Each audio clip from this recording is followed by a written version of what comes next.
রুকিয়ার গোসল, কোনো ব্যক্তি বদনজরে আক্রান্ত হয়েছে, তাহলে একটু আগে শুনছেন বদনজরে আক্রান্ত হইলে এই যে শায়েখ বললেন যে যার দ্বারা আক্রান্ত হয়েছে তার অঙ্গ ধোয়া পানি এনে রোগীর সে, এই যে রাসূল সাল্লাল্লাহু আলাইহি ওয়াসাল্লাম সময় একজন বদনজরে আক্রান্ত হয়েছিল, যার দ্বারা আক্রান্ত হয়েছিল উনি হচ্ছেন বদরি সাহাবী।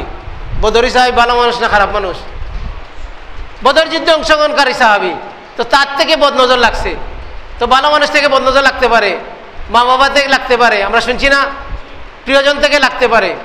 প্রিয়জনকে যদি লাগে তাহলে কী করতে হবে? তার অঙ্গ ধোয়া পানি এনে দিতে হবে। এখন যদি বলেন যে আপনার বাসায় আসছে আপনার বোন, আর বোনকে যদি বলেন যে তোমার অঙ্গ ধোয়া পানি দিতে হবে, আমার বাচ্চা তো অসুস্থ হয়ে গেছে, এমন ঝগড়া লাগবে, আর বোন আর কোনোদিন আপনার বাড়িতে আসবেই না। কেউ বলছে যে তোমার বাচ্চা তো পড়তে খুব ভালো, তারপরে দেখা যাচ্ছে সে পড়াও আর আগের মতো পড়তে পারে না। আপনি খুব আসলেই আপনার ছেলেকে দিয়ে মানুষের সামনে বলে এই একটা সূরা বলো, তো সে সূরা বলে।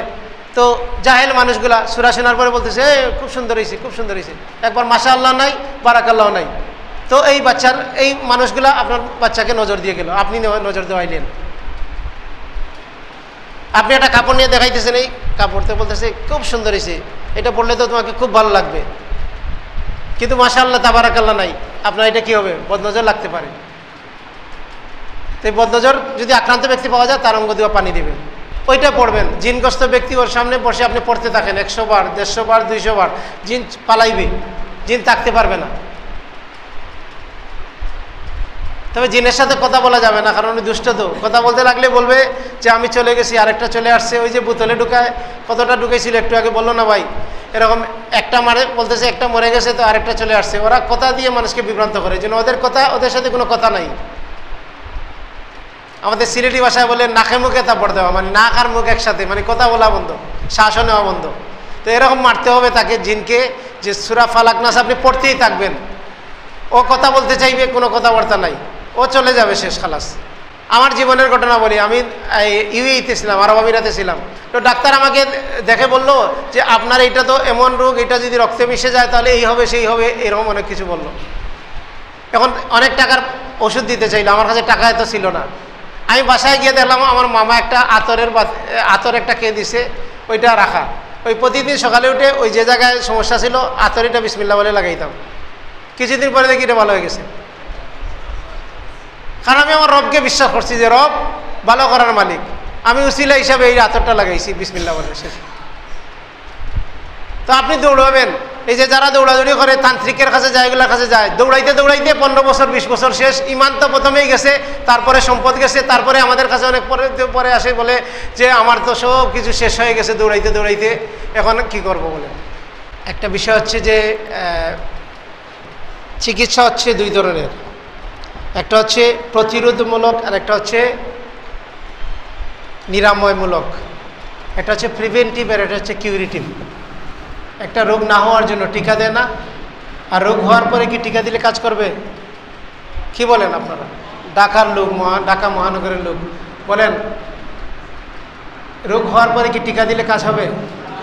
টিকা দেওয়া কি জায়েজ আছে? রোগ না হওয়ার জন্য আগে চেষ্টা করা, এটা কি জায়েজ আছে? রাসূল সাল্লাল্লাহু আলাইহি সাল্লাম আমাদেরকে যত দোয়া শিখাইছেন সবগুলো হচ্ছে রোগ না হওয়ার জন্য, টিকা হিসাবে শিখাইছেন। বিসমিল্লাহ বলে খাবেন, ডান হাত দিয়ে খাবেন, তারপরে আয়াতুল কুরসি পড়ে ঘুমাবেন, ঘরে ঢুকবেন আল্লাহর নাম নিয়ে, ঘর থেকে বের হবেন আল্লাহর নাম নিয়ে, টয়লেটে যাবেন আল্লাহর নাম নিয়ে, গাড়িতে গেলে এই দোয়া পড়বেন, আছে কিনা না? এগুলো কি হচ্ছে? আমাদেরকে বিসমিল্লাহ বলে খালে শয়তান আমাদের সাথে খাবে না। বিসমিল্লাহ ছাড়া খাইলে সাথে কে খাবে? শয়তান। বাম হাতে খাইলে কে খাবে? ডান হাতে খাইলে শয়তান থেকে বাঁচলেন। এইভাবে প্রত্যেকটাই তো প্রিভেন্টিভ এবং কিউরেটিভ দুই ধরনের চিকিৎসা আছে। তো এই রুকিয়া শরিয়ার ক্ষেত্রেও চিকিৎসা হচ্ছে যে আমাদেরকে আমল করতে হবে, আমল করলে আমরা বেঁচে যাব রোগবালাই থেকে। সকাল সন্ধ্যার দোয়া, সকালের কিছু দোয়া আছে, জিকির আছে, সন্ধ্যার কিছু জিকির আছে। আমরা হিজতুল মুসলিমিন বই বলছি, আরও কিছু অনেক বই আছে। আপনাদের এই পাশেই তো, রাস্তার ওই পাশে হচ্ছে তাওহীদ পাবলিকেশন, তার জায়েদ লাইব্রেরি, এগুলো আছে না, ওইগুলোতে গেলে এই বইগুলো পাবেন। তারপরে আমাদের বিভিন্ন সময় যে দোয়াগুলো আছে, ঘুমানোর সময় যে আমলগুলো আছে, উজু করে ঘুমানো, আয়াতুল কুরসি করে ঘুমানো, শরীর বন্ধ করে ঘুমানো, সূরা ইখলাস ফালাক নাস পড়ে, হ্যাঁ, সূরা কাফিরুন পড়ে, সূরা বাকারার শেষ 2 আয়াত পড়ে, এগুলো পড়লে আমাদের কি নিরাপত্তার জন্য। তো এটা হচ্ছে প্রিভেন্টিভ ট্রিটমেন্ট। যদি আক্রান্ত হয়ে যান তখন আপনাকে কি করতে হবে? কিউরেটিভ ট্রিটমেন্ট নিতে হবে। রাসূল সাল্লাল্লাহু আলাইহি সাল্লাম দুইটাই নিছেন। তিনি তার সময়কার মেডিকেল সায়েন্স যতটুকু ছিল, লবণ পানি দিয়ে তিনি পোকা কামড় দিছে, লবণ পানি দিয়ে এই জায়গা পরিষ্কার করছেন, সাথে সাথে জারফুক করছেন। সুনানা বাইহাক্কি বর্ণনা করছেন, মিশকাতে সহিহ সনদে বর্ণিত হয়েছে যে রাসূল সাল্লাল্লাহু আলাইহি ওয়াসাল্লামের পোকা কামড় দিছিল, তিনি সেখানে কি করলেন? লবণ পানি দিয়ে এটা ঘষে দিলেন এবং সাথে সাথে জারফুক করলেন। স্যালাইন পানি, এখনকার মেডিকেলে যে স্যালাইন দেয় না, স্যালাইন হচ্ছে লবণ পানি, অপারেশনের সময় এটা ব্যবহার করে। তো এটা রাসূল সাল্লাল্লাহু আলাইহি ওয়াসাল্লাম আমাদেরকে শিখাইছেন। তো প্রিভেন্টিভ ট্রিটমেন্ট এবং কিউরেটিভ ট্রিটমেন্ট। সূরা ফাতিহা পড়ে, যদি আক্রান্ত হয়ে যায় সূরা ফাতিহা পড়ে, তার সামনে রোগীর সামনে যার সূরা ফাতিহা পড়া, রোগীকে সামনে নিয়ে আয়াতুল কুরসি পড়া, রোগীকে সামনে নিয়ে সূরা ইখলাস ফালাক নাস পড়া। ইসলাম চিকিৎসার বিষয়গুলো যেহেতু খুবই জরুরি, এই জন্য আল্লাহ সুবহানাহু ওয়া তাআলা আমাদের উপরে রহম করছেন, খুব সহজ সহজ সূরা দিয়েছেন। কোরআনের সবথেকে শেষের 2টা সূরা আমরা সবাই পারি না, সূরা ফালাক নাস, ওইটা পড়বেন। জিনগ্রস্ত ব্যক্তি ওর সামনে বসে আপনি পড়তে থাকেন 100 বার, 150 বার, 200 বার, জিন পালাইবে, জিন থাকতে পারবে না। তবে জিনের সাথে কথা বলা যাবে না, কারণ উনি দুষ্ট। তো কথা বলতে লাগলে বলবে যে আমি চলে গেছি, আরেকটা চলে আসছে। ওই যে বোতলে ঢুকায়, কতটা ঢুকেছিল একটু আগে বললো না ভাই, এরকম একটা মারে বলতেছে একটা মরে গেছে, তো আরেকটা চলে আসছে। ওরা কথা দিয়ে মানুষকে বিভ্রান্ত করে, যেন ওদের কথা, ওদের সাথে কোনো কথা নাই। আমাদের সিলেটি ভাষায় বলে নাকে মুখে তাপড় দেওয়া, মানে নাক আর মুখ একসাথে, মানে কথা বলা বন্ধ, শ্বাসও নেওয়া বন্ধ। তো এরকম মারতে হবে তাকে, জিনকে, যে সূরা ফালাক নাস আপনি পড়তেই থাকবেন। ও কথা বলতে চাইবে, কোনো কথাবার্তা নাই, ও চলে যাবে, শেষ, খালাস। তা আমাদের সমাজে যারা এগুলা করে তাদেরকে কেউ জ্যোতিষী বলে, জাদুকর বলে, গণক বলে, মহাজাতক বলে, জিন সাধক বলে, তান্ত্রিক বলে, গুরুজি বলে, ফকির বলে, কবিরাজ বলে, বন্ড হুজুর আছে, ধোঁকাবাজ মোল্লা আছে, আর কত কিছু যে আছে। তো এইগুলা কাজ করে থাকে। কিভাবে চিনবেন? শামসাল রিফাত বলছে রোগীর নাম আর কার নাম জিজ্ঞেস করবে? মায়ের নাম। এটা হচ্ছে তাদের মানে ডিএনএ, আপনার ডিএনএ নিয়ে গেল আপনাকে যাতে আইডেন্টিফাই করতে পারে আপনাকে, এই জন্য এটা মায়ের নাম সবাইকে বলা যাবে না। আমাদের দেশে মায়ের নাম তো ছিল না, এই ব্রিটিশদের অনুসরণে কিছুদিন আগে। আমাদের বাবার যুগে মায়ের নাম ছিল না কোনো কিছুতে, এনআইডিতে কিছুতে, কোনো দলিলপত্র কোনো জায়গায় মায়ের নাম ছিল না। শয়তানের আস্তে আস্তে প্রভাব বিস্তার করতেছে, তো মায়ের নাম চলে আসছে। তো জাদুকর বিভিন্ন জিনিস খাওয়ায়, নির্দিষ্ট ডিম ভাঙে, এই জিনিস পুঁতে দিতে হবে, এই জিনিস কিছু তাবিজ দিবে বা কিছু কাগজ দিবে, এগুলো পুড়তে হবে। বুঝতে হবে কি রাসূল কি কাগজ পোড়া শিখাইছেন, ডিম ভাঙ্গা শিখাইছেন, 7 পুকুরের পানি শিখাইছেন, এগুলা সবই হচ্ছে জাদুকর। এমন যদি কোনো মাদ্রাসার মুহাদ্দিস সাহেব হয়, তাহলে মুহাদ্দিস সাহেবও জাদুকর। আল্লাহ সুবহানাহু ওয়া তাআলা আমাদেরকে বোঝার তৌফিক দান করুন। জাদুকরের কাছে গেলে কি হবে? জিজ্ঞেস করলে কি হবে? 40 দিন ইবাদত কবুল হবে না। বিশ্বাস করলে কি হবে? ইমান চলে যাবে, ইমান নাই, শেষ, খালাস, আবার নতুন করে ইমান আনতে হবে। ইসলাম আমাদেরকে আশাবাদী করছে। রাসূল সাল্লাল্লাহু আলাইহি ওয়াসাল্লাম বলছেন প্রতিটি রোগের প্রতিকার রয়েছে, প্রত্যেকটা রোগের চিকিৎসা আছে। ডায়াবেটিসের চিকিৎসা আছে, ক্যান্সারের চিকিৎসা আছে। ডাক্তাররা যদি বলে যে এটা চিকিৎসা নাই, বুঝবেন যে সে তার কাছে নাই, কিন্তু ইসলামের চিকিৎসা আছে। আল্লাহ শিফা দেবেনই অবশ্যই। রাসূল সাল্লাল্লাহু আলাইহি ওয়াসাল্লাম বলছে প্রত্যেকটা রোগের চিকিৎসা আছে, যথাযথ ওষুধ প্রয়োগ করলে আল্লাহর ইচ্ছায়। কিন্তু ওষুধ যদি আপনি বানান তাহলে আপনাকে গুম করে ফেলবে। কারণ কি? ব্যবসার জন্য। বিশ্বাস হয় না আমার কথা? আচ্ছা, আপনারা শিক্ষিত লোক, জানেন যে এই ঢাকার আশেপাশে একটা জিনিস ছিল ব্রিটিশ আমলে খুব জনপ্রিয়, কিন্তু এখন এটা নাই। ওইটার নাম কি? মসলিন শাড়ি। নাম শুনেন নাই? কোন জায়গার মসলিন শাড়ি? কোন জায়গা হইতো এটা? সোনারগাঁ। সোনারঘাটে একটা শাড়ি হইতো, একটা কাপড় বানাইতো, এটা খুব নাম করা কাপড় ছিল। ব্রিটিশরা এই কাপড় যারা বানাইতো তাদের আঙ্গুল কেটে দিছে। কারা কাটছে? মানবতা যারা আমাদেরকে যারা শিখায় তারা আঙ্গুল কেটে দিছে যাদের কারিগরদের। কেন কাটছে? যাতে এটা এখানে তৈরি না হয়, মানুষ কাপড় ইংল্যান্ড থেকে নিয়ে আসে, এর জন্য এটা কেটে ফেলছে। তা আজকেও যদি আপনি কোনো রোগের ওষুধ বানান যেটা ওরা পায় নাই, আপনাকে গুম করে ফেলবে, আপনাকে মেরে ফেলবে। কারণ কোটি কোটি টাকা ব্যবসা করতেছে ঢাকা শহরে, সারা দুনিয়াতে। এই তো হসপিটাল, এগুলোতে রুগী যে না গেলে কি এগুলার না খেয়ে মরতে হবে? সেই জন্য তারা আপনাকে ভয় দেখাবে, এটা চিকিৎসা নাই। আর রসুল আমাদেরকে বলছেন চিকিৎসা আছে, মৃত্যু ছাড়া প্রত্যেকটা রোগের চিকিৎসা আছে, বার্ধক্য ছাড়া প্রত্যেকটা রোগের চিকিৎসা আছে। এইটা শোনার পরে আপনার সাহস বাড়বে না কমবে? বাড়বে। এইতেই আপনি অর্ধেক ভালো, এতেই আপনি ভালো। রাসূল সাল্লাল্লাহু আলাইহি ওয়াসাল্লাম শিখাইছেন রোগীকে গেলে কি দোয়া করবেন? লা বাসা, মানে সাহস করবেন তাকে যে কোনো চিন্তা করো না, তুমি ভালো হয়ে যাবে ইনশাল্লাহ। সেই জন্য আমাদেরকে পজিটিভ, আশাবাদী, অপটিমিস্টিক হতে হবে, আশাবাদী হতে হবে। কোরআন সুন্নাহ আমাদেরকে আশাবাদী করে, নিরাশা করে না। হতাশ হওয়া, নিরাশ হওয়া কুফরি, ঈমান ভঙ্গকারী বিষয়, কুফরি। শয়তান চায় আমরা যেন হতাশ হই, আর আল্লাহ আমাদেরকে কি করেন? আশাবাদী করেন এবং ক্ষমা করেন। সুবহানাল্লাহ। এই জন্য আপনি হতাশ হবেন না, নিরাশ হবেন না, আশাবাদী থাকবেন। কোরআন হচ্ছে শিফা, রাসূল সাল্লাল্লাহু আলাইহি সাল্লামের হাদিসে দোয়াগুলোই হচ্ছে আমাদের জন্য শিফা। আমাদেরকে ঘরের জন্য আমাদেরকে ঘরের রুকিয়া, ঘর বন্ধ করা, একটু আগে আলোচনা হইল না? যে ঘরে সূরা বাকারা করা হবে সেই ঘর জিন জাদু থেকে মুক্ত থাকবে। কোন সূরা পড়তে হবে? সূরা পুরাটা না, যতটুকু পারেন অন্ততপক্ষে 20 মিনিট আধা ঘন্টা পড়েন। তারপরে ঘরে আল্লাহর নাম নিয়ে ঢুকবেন, ঘরে আল্লাহর নাম নিয়ে বের হবেন, ঘরে আল্লাহর নাম নিয়ে খাবার খাবেন, ঘরে আল্লাহর নাম নিয়ে ঘুমাবেন, ঘরে আল্লাহর নাম নিয়ে টয়লেটে যাবেন। ওই ঘরে কি থাকবে না? আর রাতে ঘুমানোর সময় আল্লাহর নাম নিয়ে দরজা বন্ধ করবে। জিন অনেক ক্ষমতা রাখে, কিন্তু আল্লাহর নাম নিয়ে দরজা বন্ধ করলে ওই ঘরে ঢুকতে পারে না। জিনের অনেক ক্ষমতা আছে, রক্তে প্রবাহিত হতে পারে, কিন্তু যদি আপনি বিসমিল্লাহ বলে খাবার খান আপনার সাথে আর শরীক হতে পারবে না। এই বিশ্বাস রাখতে হবে এবং ওইভাবে আমল করতে হবে। যদি আপনি বিশ্বাস না রাখেন তাহলে কি সমস্যা হবে? সমস্যা কি হবে? রাসূল সাল্লাল্লাহু আলাইহি সাল্লাম হাদিসের মধ্যে বলছেন যে বান্দা আল্লাহ সম্পর্কে যেভাবে ধারণা করে তাকে সেভাবেই পাবে। তো আপনি ধারণা করছেন আল্লাহ আপনাকে ভালো করবেন না, তো আল্লাহ কি ভালো করবেন? তো আপনি তো আল্লাহ ব্যাপারে হতাশ, আপনাকে আল্লাহ ভালো করবেন না। আপনাকে বলে দিছে এই রোগ আর ভালো হবে না, তো আপনি চিন্তা করতেছেন ভালো হবে না। আমার জীবনের ঘটনা বলি, আমি ইউএইতে ছিলাম, আরব আমিরাতে ছিলাম। তো ডাক্তার আমাকে দেখে বলল যে আপনার এইটা তো এমন রোগ, এটা যদি রক্তে মিশে যায় তাহলে এই হবে সেই হবে, এরকম অনেক কিছু বলল। এখন অনেক টাকার ওষুধ দিতে চাইলো, আমার কাছে টাকা এত ছিল না। আমি বাসায় গিয়ে দেখলাম আমার মামা একটা আতর একটা কে দিছে, ওইটা রাখা। ওই প্রতিদিন সকালে উঠে ওই যে জায়গায় সমস্যা ছিল আতরিটা বিসমিল্লাহ বলে লাগাইতাম। কিছুদিন পরে দেখি এটা ভালো হয়ে গেছে, কারণ আমি আমার রবকে বিশ্বাস করছি যে রব ভালো করার মালিক।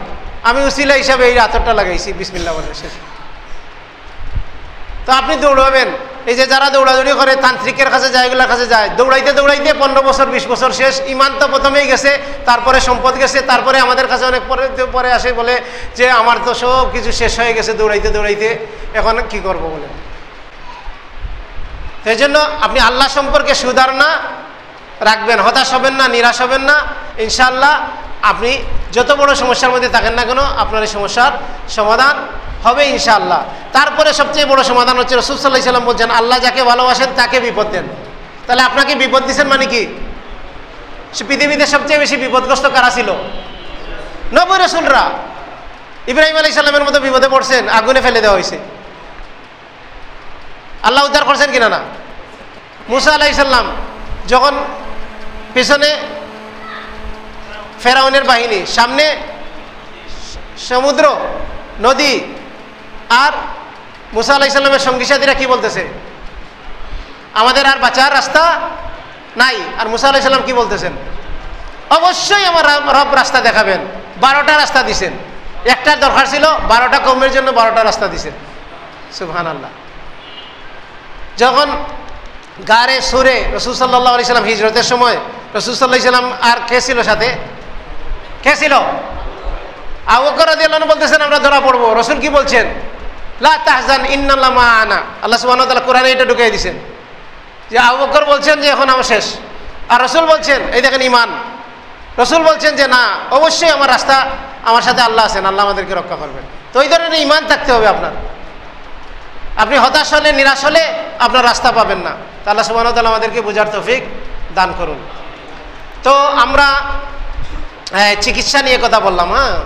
তারপরে আমরা কথা বললি যে এটা নিয়ে যারা অপচিকিৎসা করে, অপচিকিৎসা হচ্ছে তিন ভাগে ভাগ করা যায়। একটা হচ্ছে সম্পূর্ণ হারাম, সম্পূর্ণ কুফরি সিস্টেমে চিকিৎসা, তান্ত্রিক, জাদুঘর, জিন সাধকদের তরিকা। 2 নম্বর হচ্ছে যে আংশিক শিরকুফরি আর আংশিক শুদ্ধ। কিছুটা শুদ্ধ আছে, হ্যাঁ, হুজুরের কাছে গেলে কিছুটা শুদ্ধ কথা বলবে, এই আমল করেন, এই আমল করেন, আর সাথে একটা তাবিজ ধরিয়ে দিল। তাবিজকে কি বলে হাদিসের ভাষায়? তামিমা। তো তামিমা একটা ধরাইয়ে দিল। আমাদের দেশে তামিমার নাম কি? তাবিজ।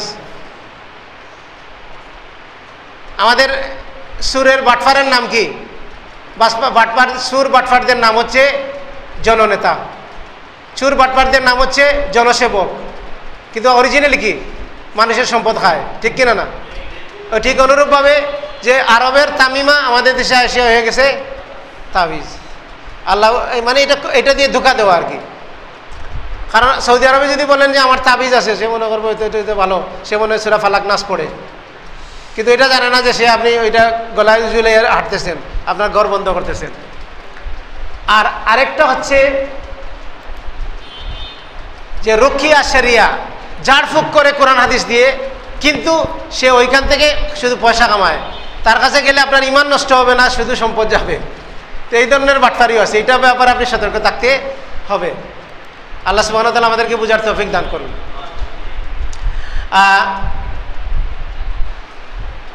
সুন্নতসম্মত যে চিকিৎসা আছে, এই চিকিৎসা যাওয়ার আগে আরেকটা বলি, অপব্যবহার করে যারা, তাদের উপকরণ কি? তারা উপকরণ হচ্ছে, তারা আমাদের দেশে বলে ইস্তেখারা করে রোগ দেখে, রোগ নির্ণয় করে। ইস্তেখারা করে যদি রোগ নির্ণয় করা যাইত, তাহলে হসপিটালে সামনে ইস্তেখারার হুজুরে পাইতেন বসা। ইস্তেখারা করে যদি চোর ধরা যাইত, তাহলে ইস্তেখারার হুজুরে কোথায় পাইতেন? থানার সামনে ওর একটা কাউন্টার থাকতো, যে প্রথমে ইস্তেখারার জন্য দিয়ে যান, তারপরে আসিয়া কী করবে। ইস্তেখারা দিয়ে চোরও ধরা যায় না, ইস্তেখারা দিয়ে চিকিৎসাও করা যায় না। ইস্তেখারা একটা শরীয়তের বিষয়। কোনো কাজ করতে গেলে আপনি ইস্তেখারা করবেন, আল্লাহর কাছে দোয়া করবেন, 2 রাকাত নামাজ পড়ে, এটা দেখে পড়েন অথবা না দেখে পড়েন। একজনে ইস্তেখারা আরেকজনে করলে এটা হচ্ছে ভুয়া, অপপ্রয়োগ। ইস্তেখারা করবেন, কাজ করতে যাবেন, যদি হয় আলহামদুলিল্লাহ, না হইলেও আলহামদুলিল্লাহ। মেয়ের বিয়ে দিতে গেছেন, হয়েছে আলহামদুলিল্লাহ। ছেলের বিয়ে দিতে গেছেন, হয় নাই, আলহামদুলিল্লাহ। আর হতাশ হওয়ার সুযোগ নাই। হাজিরা দেখে, নাম গুনে, এগুলো সব হচ্ছে বিভ্রান্ত চিকিৎসা। আল্লাহ সুবহানাহু ওয়া তাআলা এগুলো থেকে আমাদেরকে হেফাজত করুন। রাসূল সাল্লাল্লাহু আলাইহি সাল্লাম আমাদের দেশে রাসূল সাল্লাল্লাহু আলাইহি সাল্লাম আমাদেরকে যে রুকিয়া শরিয়া শিখাইছেন, সেখানে কিছু উপকরণ আছে যেগুলা রুকিয়া শরিয়ার ব্যবহার করা হয়। যেমন রুকিয়া শরিয়ার উপকরণের মধ্যে হচ্ছে কোরআন তেলাওয়াত করা, তারপরে সুন্নতি দোয়া এবং জিকির, তারপর হচ্ছে আল্লাহর নাম এবং আল্লাহর গুণাবলীর সাহায্য নেওয়া, দোয়ার মাধ্যমে শরীর বন্ধ করা, সুন্নতি আমলের মাধ্যমে ঘর বন্ধ করা। সুন্নতি আমলের ঘর বন্ধ করা কি? বিসমিল্লাহ করে দরজা বন্ধ করা, সূরা বাকারা তেলাওয়াত করা, শুনাইলাম না একটু আগে, এটা সুন্নতি ঘর বন্ধ করা। জমজমের পানি আছে, সব পৃথিবীর মধ্যে সবচেয়ে বেস্ট শ্রেষ্ঠ পানি কি? দ্বিতীয় শ্রেষ্ঠ পানি কি? এটা পারেন না, বৃষ্টির পানি। জাযাকাল্লাহ খায়ের। দ্বিতীয় পানি হচ্ছে বৃষ্টির পানি। তারপরে হচ্ছে সুগন্ধি ব্যবহার করা। রুকিয়ার গোসল, কোনো ব্যক্তি বদনজরে আক্রান্ত হয়েছে, তাহলে একটু আগে শুনছেন, বদনজরে আক্রান্ত হইলে এই যে শায়েখ বললেন যে যার দ্বারা আক্রান্ত হয়েছে তার অঙ্গ দুয়া পানি এনে রোগীর সে, এই যে রাসূল সাল্লাল্লাহু আলাইহি ওয়াসাল্লাম সময় একজন বদনজরে আক্রান্ত হয়েছিল, যার দ্বারা আক্রান্ত হয়েছিল উনি হচ্ছেন বদরি সাহাবী। বদরি সাহাবী ভালো মানুষ না খারাপ মানুষ? বদর যুদ্ধে অংশগ্রহণকারী সাহাবী। তো তার থেকে বদনজর লাগছে। তো ভালো মানুষ থেকে বদনজর লাগতে পারে, মা বাবা থেকে লাগতে পারে, আমরা শুনছি না, প্রিয়জন থেকে লাগতে পারে। প্রিয়জনকে যদি লাগে তাহলে কী করতে হবে? তার অঙ্গ দুয়া পানি এনে দিতে হবে। এখন যদি বলেন যে আপনার বাসায় আসছে আপনার বোন, আর বোনকে যদি বলেন যে তোমার অঙ্গ দুয়া পানি দিতে হবে, আমার বাচ্চা তো অসুস্থ হয়ে গেছে, এমন ঝগড়া লাগবে, আর বোন আর কোনোদিন আপনার বাড়িতে আসবেই না। কারণ বোন মূর্খ, এজন্য এটা করছে। কারণ বোনকে আপনি শিখান নাই, বা আমাদের শিখানো হয় নাই, ওয়াজ মাহফিলে বলা হয় নাই, খুতবায় বলা হয় নাই যে রাসূল বলে দিছেন কেউ যদি তোমার কাছে অঙ্গ দুয়া পানি চায় তাহলে তুমি তাকে পানি দিয়ে দেব, দিয়ে দেওয়ার জন্য বলছেন রসুল। তো রসুলের অর্ডার, এটা আমার অর্ডার না, আপনার অর্ডার না, এটা কার অর্ডার? রসুলের অর্ডার যে অঙ্গ দুয়া পানি লাগবে বদনজর। বদনজরে আক্রান্ত হওয়ার জন্য শুধু হিংসা লাগে না, হিংসা আলাদা জিনিস, হাসাদ আলাদা জিনিস, আর বদনজর আলাদা জিনিস। বদনজর হচ্ছে আপনি আপনার খুব সুন্দর করে কাপড় পরছেন, কাপড় পরে গ্লাসে দেখছেন, ভালো লাগছে, দরজা দিয়ে বের হইতে গেছেন, দরজায় লেগে ছিঁড়ে গেছে, আপনি বুঝেন নাই যে আপনার বদনজরে ওইটা নষ্ট হয়ে গেছে। খুব সুন্দর একটা ডিশ নিয়ে আসছেন, খাবারে বসছেন, ওইটা হাত থেকে ফেলে দিছে কাজের বুয়া অথবা বাচ্চা ফেলে দিছে, আপনি বুঝেন নাই যে এটা আপনার বদনজরে নষ্ট হয়েছে। তো ভালো লাগলে ওইটা দোয়া করতে হবে, মাশাআল্লাহ, বারাকাল্লাহ, তাবারাকাল্লাহ, আল্লাহ ভালো করুক, আল্লাহ হায়াত দান করুক, এটা বললেই আর আপনার থেকে কি হবে না, বদনজর লাগবে না। রাসূল সাল্লাল্লাহু আলাইহি সাল্লাম এত বেশি বদনজরের ব্যাপারে সচেতন ছিলেন, তিনি তার নাতি হাসান আর হোসেন ওদেরকে একটা দোয়া পড়ে ঝাড়ফুঁক করছেন। ওদেরকে দেখলেই তিনি একটা দোয়া পড়তেন, আর বলছেন এই দোয়াটা ইব্রাহিম আলাইহিস সালাম তার সন্তানদেরকে পড়ছেন, আউযু বিকালিমাতিল্লাহি তাম্মাতি মিন কুল্লি শাইতানিন হাম্মাতি ওয়া মিন কুল্লি আইনিন লাম্মা। এখন এই দোয়া বললেই বলবেন এটা কোথায় পাইবো? ওই রাস্তার ওই পাশে আছে আব্দুল ওয়াহিদ বালির বই, জিন ও জাদুঘরের গলায় ধারালো তরবারি, এই বইটা নেবেন। অথবা আব্দুল ওয়াহিদ বালির আরেকটা আছে জিন ও জিন কেন্দ্রিক অসুস্থতা, এটা নেবেন। অথবা আবদুল্লাহ মাহমুদের একটা বই আছে রকিয়া, এই বই নেবেন, এগুলাতে বিস্তারিত আপনি পাবেন। একাধিকবার পড়বেন, আপনি নিজে রাখি হয়ে যাবেন ইনশাল্লাহ। এগুলা সুন্নাহভিত্তিক লেখা বইগুলা, জ্ঞান অর্জন করতে হবে। শুধুমাত্র লেকচার শুনে ইসলাম, ইকরা, ইসলাম কি দিয়ে শুরু হয়েছে? ইকরা অর্থ কি? শুনো। তো আমরা তো শুনে শুনে চাই, এই জন্যই বেশি বিপদে পড়ি। তারপরে হচ্ছে রকিয়ার গোসল, বরই পাতা মিশ্রিত পানি দিয়ে গোসল, সিদর পাউডার দিয়ে পড়া পানি দিয়ে গোসল করাবেন। তারপরে হচ্ছে জয়তুন তেল, পৃথিবীতে বেস্ট অয়েল, সর্বশ্রেষ্ঠ তেল কি? জয়তুন। জয়তুন তেল রাসূল সাল্লাল্লাহু আলাইহি ওয়াসাল্লাম খাও এবং মাখো। তারপরে হচ্ছে 3 ফল, ডুমুর যেটা আমাদের দেশে বলে, ও 3 ও জৈতুন, হ্যাঁ 3 ফল। তারপরে হচ্ছে ভিনিগার, অ্যাপেল সিডার ভিনিগার, আরবিতে যেটা খাল বলে, রাসূল সাল্লাল্লাহু আলাইহি ওয়াসাল্লাম এটা হচ্ছে বেস্ট কারি, মানে বেস্ট তরকারি হচ্ছে খাল। তবে তারপর হচ্ছে মধু, মধুর মধ্যে হচ্ছে শিফা। মধুর মধ্যে শিফা আছে, কে বলছে? আল্লাহ বলছেন। তো একটু আগে শেখ বলছেন যে ডাক্তারে বললে আমরা এটা এভাবে বিশ্বাস করি, অথচ আল্লাহ বলছেন মধুর মধ্যে আছে শিফা। রসুল এইভাবে বিশ্বাস করতেন যে একদিন খাওয়াইছেন, বলছে ভালো হয় নাই, তারপরে বলছেন দ্বিতীয় দিন খাওয়ার জন্য, তারপরে বলছে ভালো হয় নাই।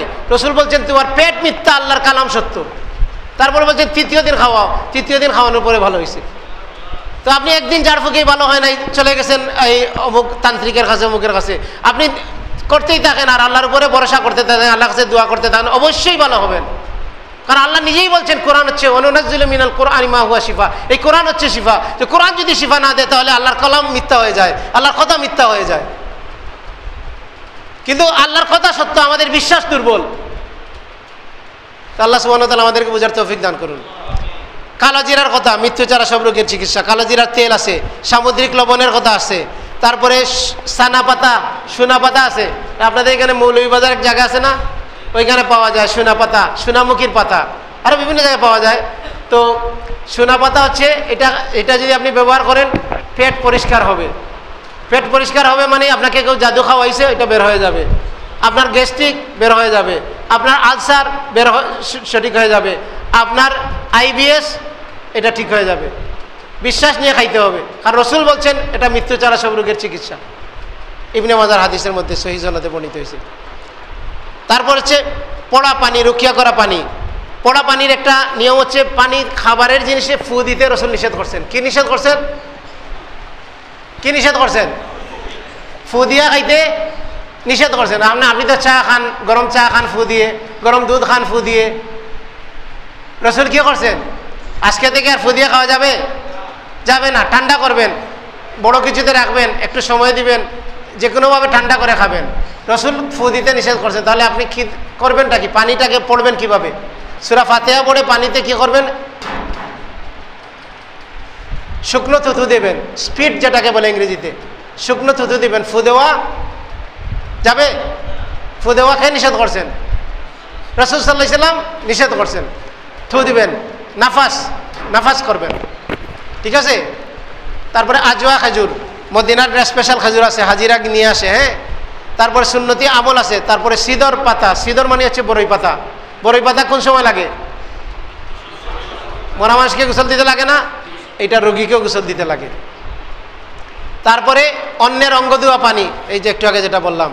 তারপরে সূরা বাকারা তেলাওয়াত করা ঘর বন্ধ করার জন্য। আতর ব্যবহার করা, সুগন্ধি ব্যবহার করা। সুগন্ধি রসুল ভালোবাসেন, আর সুগন্ধিকে অপছন্দ করে খেয়ে শয়তান। আর শয়তান পছন্দ করে টয়লেট, এর জন্য সে থাকায় কোন জায়গায়? টয়লেটের মধ্যে থাকে। ওইখানে সতর্কতার সাথে ঢুকবেন। হ্যাঁ, সে কিন্তু আছে ওইখানে। তারপরে রাসূল সাল্লাল্লাহু আলাইহি সাল্লাম আরেকটা চিকিৎসা বলছেন, হিজামা। হিজামা বা কাপিং। যদি আপনি প্রথম আজকে নামটা শুনে থাকেন, ইন্টারনেটে গিয়ে গুগল সার্চে বলবেন হিজামা কি, আপনাকে শিখিয়ে দেবে। তারপরে সকাল সন্ধ্যার মাসনুন আমলগুলা শিখাইছেন। আরেকটা দোয়া, আরেকটা তদবির রাসূল শিখাইছেন, সেটা হচ্ছে সাদাকা। সাদাকা কি করলে? সাদাকা করলে বিপদ আপদ দূর হয়। সাদাকা কিভাবে করবেন? একটা খেজুরের টুকরা দিয়ে হইলেও সাদাকা করবেন। টাকা পয়সা নাই, ভালো কথা বলবেন। কুল্লু মারুফিন সাদাকা, ভালো কথা বলা ওটা সাদাকা, বুঝছেন? তো যতটুকু পারেন সাদাকা করবেন। আর সবচেয়ে বড় দোয়া, ওষুধ হচ্ছে দোয়া। আল্লাহ কাছে দোয়া করবেন, ইনশাআল্লাহ আল্লাহ সুবহানাহু ওয়া তাআলা আমাদেরকে রক্ষা করবেন। পাশাপাশি আমরা রুকিয়া শিরকিয়ার কিছু উপকরণ বলি। রুকিয়া শিরকিয়ার উপকরণগুলোর মধ্যে রুকিয়া শিরকিয়ার উপকরণ হচ্ছে তাবিজ, যেটাকে তামিমা বলা হয়, কড়ি, তাগা, তারপরে লোহাত বা তাবিজ দিয়ে ঘর বন্ধ করা, তামিমা দিয়ে, ডিম ভাঙ্গা, পেরেক মারা, বান কাটানো। অনেকে বলে বান কাটাই আসছি, কিছুদিন ভালো থাকে আবার করে ফেলে। তো কাটানোর সিস্টেম এগুলো ইসলামে নাই, আমল আছে। তারপরে জিনের সাহায্যে চিকিৎসা নেওয়া, তদবির দেওয়া, পুকুরের পানি, নদীর পানি দিয়ে চিকিৎসা নেওয়া, গণক সাধকের কাছে তদবিরের জন্য যাওয়া, রোগীর নাম মায়ের নাম নেওয়া, রোগীর চুল, চিরুনি, রক্ত এগুলা ব্যবহার করা, ব্যবহৃত জিনিস ব্যবহার করা, বান মারা, জিনের মাধ্যমে হাজিরাত করা, পশুর রক্ত দিয়ে তদবির করা, বোঝা যায় না এমন বাক্য দিয়ে চিকিৎসা করা, আশক বাসকের ফাতা নকরি সিনাজিকের মাথায় এনে এটা এমন কথা বললো যেটা বুঝলেন না। হ্যাঁ, তাবিজ পুড়ানো, দোয়া গ্রহণ করা, হিন্দু বেনামাজি কবিরাজের মাধ্যমে তদবির গ্রহণ করা। অনেকেই যায় হিন্দুর কাছ থেকে তদবির নেয়। অনেকেই, আমাদের সিলেটে এক হুজুর আছে, সিলেটের কেন্দ্রীয় মসজিদের খতিব, উনি একটা লোককে পাঠাই দিয়েছে এক হিন্দুর কাছে। হুজুর বলছে এটা খুব ডেঞ্জারাস, এটা আমি পারবো না, এটা ওই হিন্দুর কাছে যাও। ওইখানে গিয়া ওই বেটা কি করছে, আগেই ইমান হারাইছে হুজুরের কাছে, আর ওইখানে গিয়ে ইমানও হারাইছে, সম্পদও হারাইছে।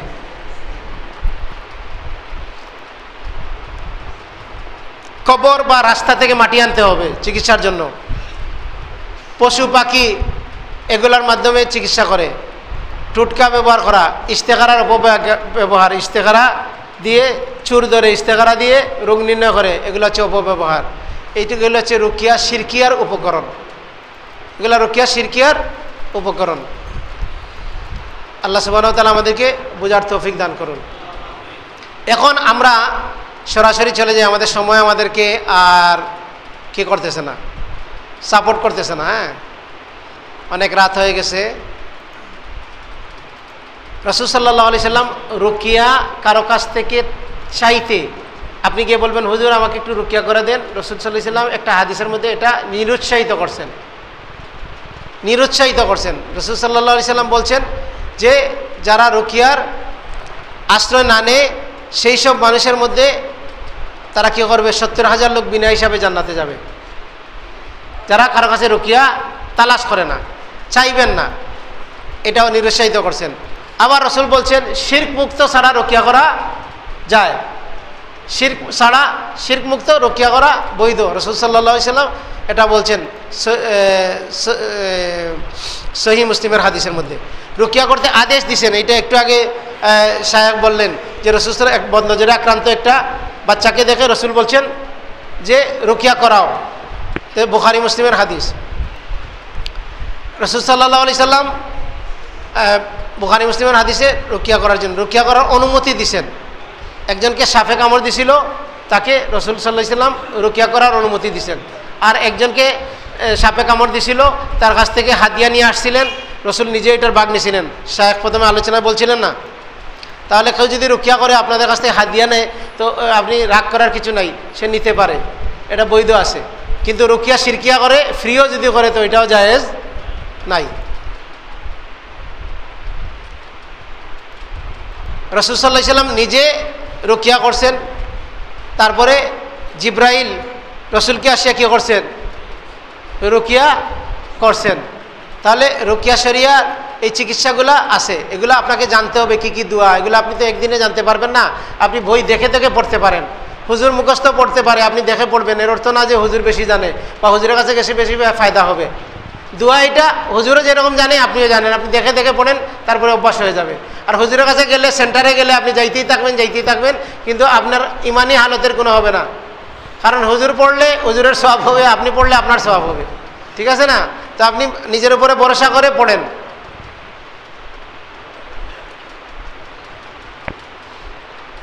এখন আমরা একজন ব্যক্তি রোগে আক্রান্ত হয়েছি, তো আপনি কিভাবে বুঝবেন? প্রথমে হচ্ছে তাকে রোগ বোঝা যায় কিভাবে?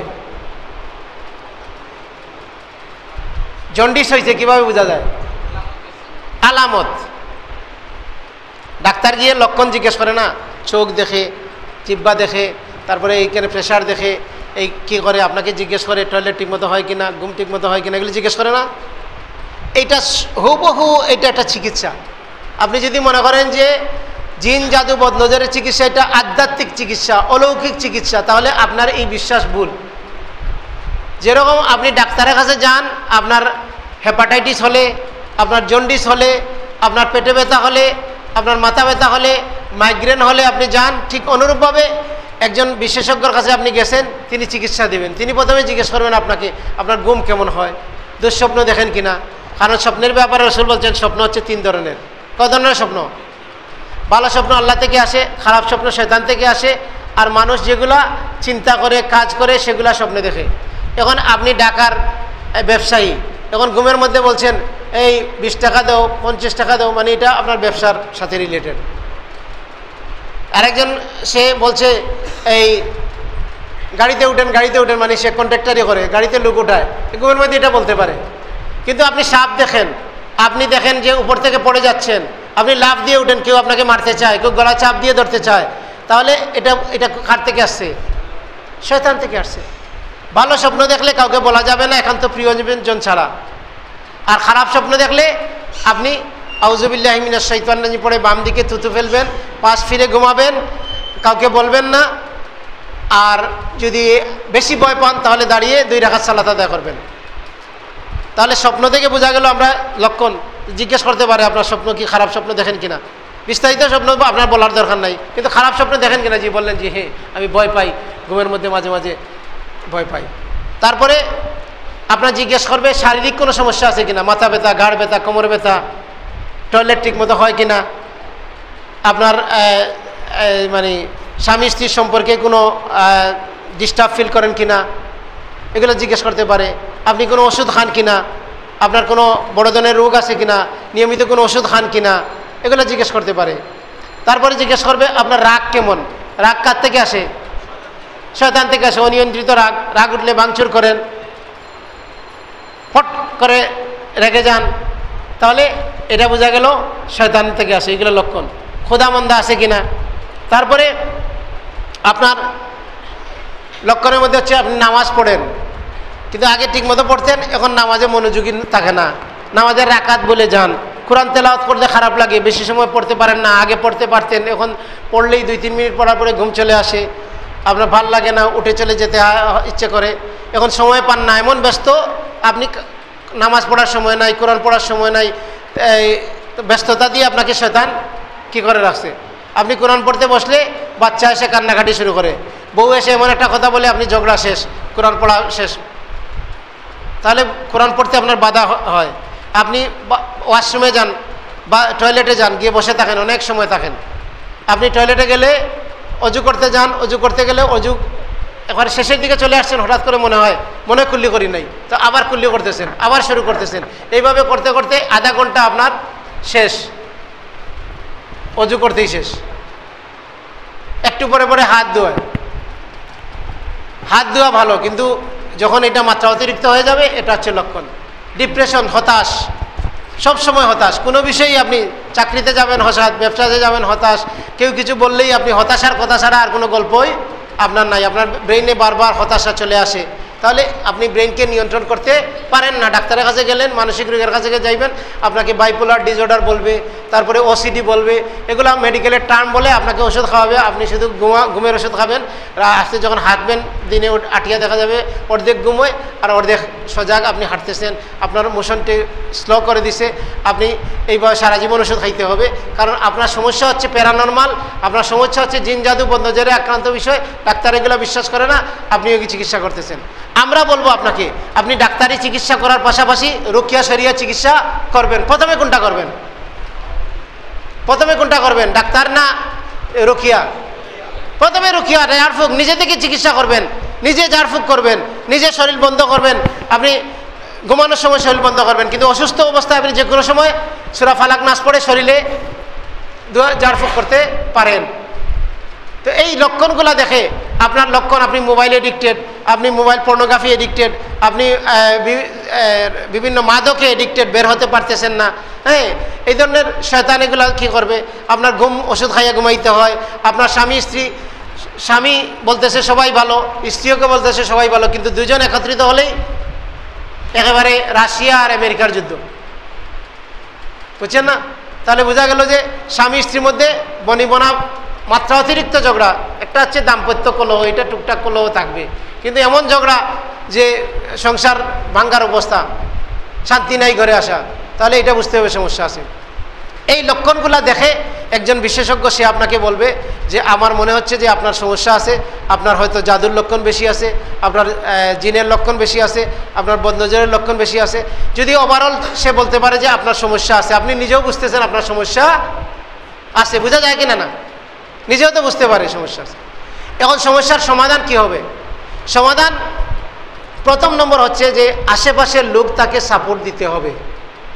আশেপাশে যারা থাকবে কোরআন তেলাওয়াত করতে, তার পাশে বসে কোরআন তেলাওয়াত তাকে জোরে করাইতে হবে, তুমি করো, আধা ঘন্টা সূরা বাকারা তেলাওয়াত করো, তুমি তেল খাও, তুমি মধু খাও, তুমি পোড়া পানি খাও, তুমি পোড়া পানি দিয়ে গোসল করো।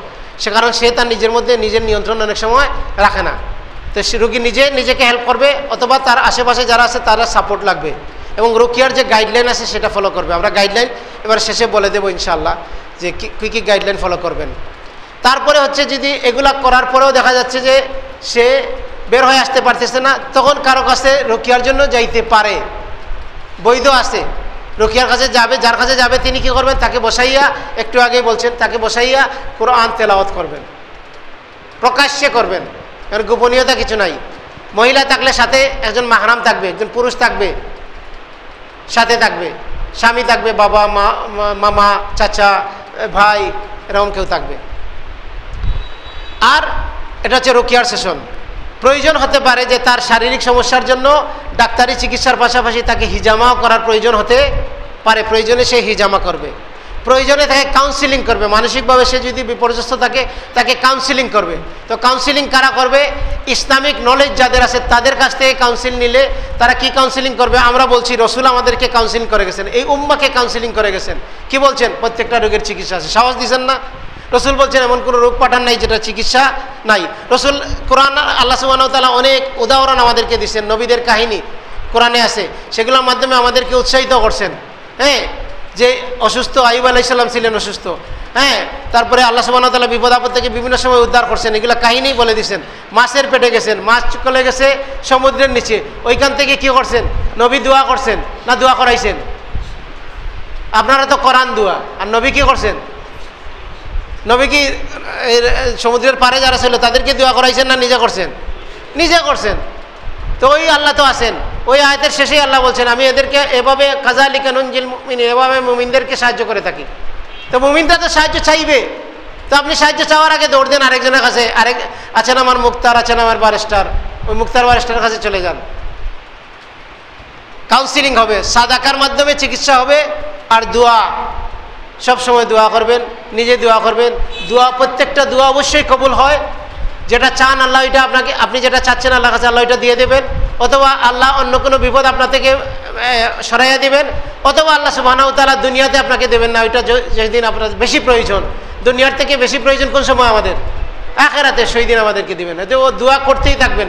দোয়াই হচ্ছে ইবাদত, দোয়া হচ্ছে ইবাদতের মূল। আপনি দোয়া করবেন, এগুলো হচ্ছে চিকিৎসা।